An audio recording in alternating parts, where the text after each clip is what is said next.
Hi అండి, welcome to Sunitha cooking channel. ఈరోజు మన recipe dhaba style palak paneer recipe అండి. చాలా అంటే చాలా టేస్టీగా ఉంటుంది. సూపర్ అంటే సూపర్ టేస్టీగా ఉంటుంది. ఇది రోటీలోకి కానీ, రైస్లోకి కానీ, నాన్లోకి కానీ, జీరా రైస్లోకి అయితే సూపర్ కాంబినేషన్ అండి. దీనికోసం నేను పాలాకుని ఒక 3 కట్టలు తీసుకున్నానండి, మీడియం సైజ్ కట్టలు. వీటిని శుభ్రంగా వాష్ చేసుకొని ఈ విధంగా పక్కన పెట్టుకున్నాను. ఇప్పుడు ఒక స్టవ్ వెలిగించుకొని ఒక బాండలు పెట్టుకుని అందులో వాటర్ వేసుకొని వాటర్ కొంచెం బాయిల్ అవుతున్నప్పుడు మనం కడిగి పెట్టుకున్న పాలాకును వేసుకోవాలి. వేసుకొని ఒక 3 మినిట్స్ ఉండిస్తే సరిపోతుందండి.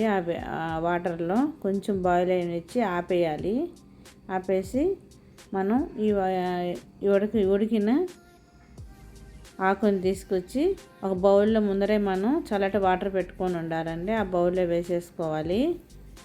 ఆకును మొత్తం వేసేసుకొని ఇది కొంచెం చల్లబడి ఉంటుంది కదండి. ఇప్పుడు వీటిని తీసేసి ఒక మిక్సీ జార్లోకి తీసుకోవాలి.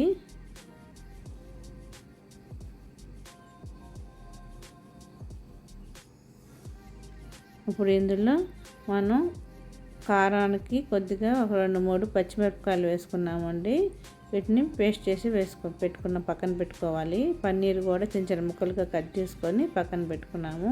ఇప్పుడు స్టవ్ వెలిగించుకొని ఒక బాండలు పెట్టుకున్నాము. అందులో ఆయిల్ వేసుకున్నాము. ఆయిల్ కాగిన తర్వాత ఇందులో ముందర మనం పన్నీర్ ముక్కలను వేసుకోవచ్చు.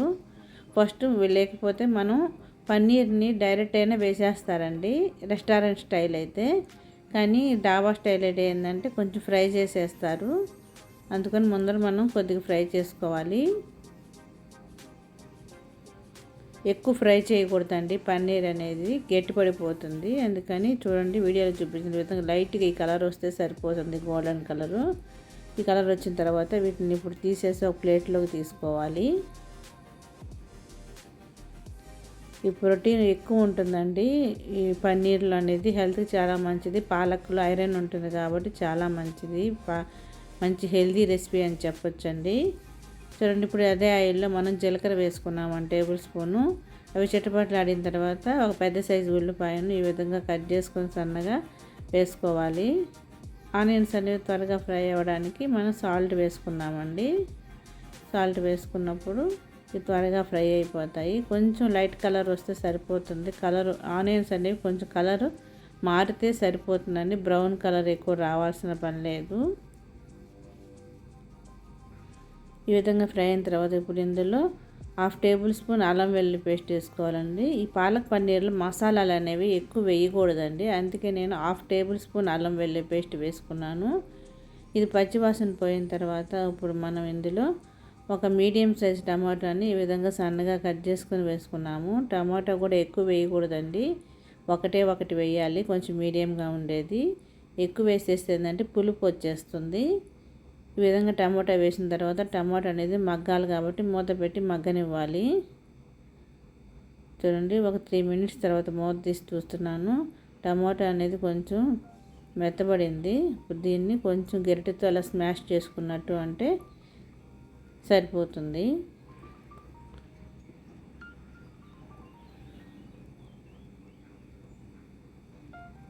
ఇప్పుడు ఇందులో 1/2 టేబుల్ స్పూన్ పసుపు, 1 టేబుల్ స్పూన్ కారం వేసుకున్నానండి.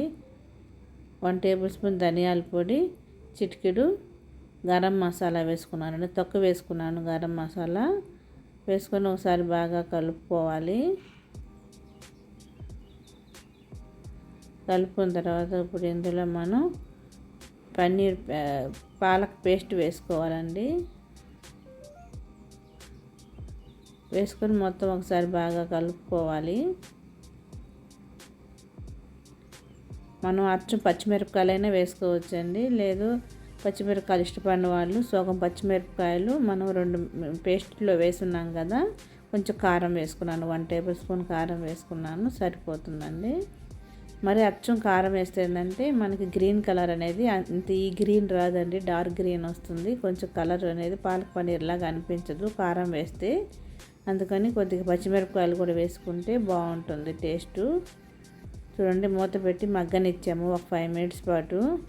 ఎందుకంటే మనకి ఈ పన్నీర్ అనేది పాలకూర అనేది బాగా కూరలో ఉడకాలి కాబట్టి బాగా ఉడకనిచ్చాము. ఒక 5 మినిట్స్ పాటు మీడియం ఫ్లేమ్లో పెట్టుకొని వేసుకొని కొద్దిగా వాటర్ వేసుకున్నాము కర్రీకి తగ్గట్టు.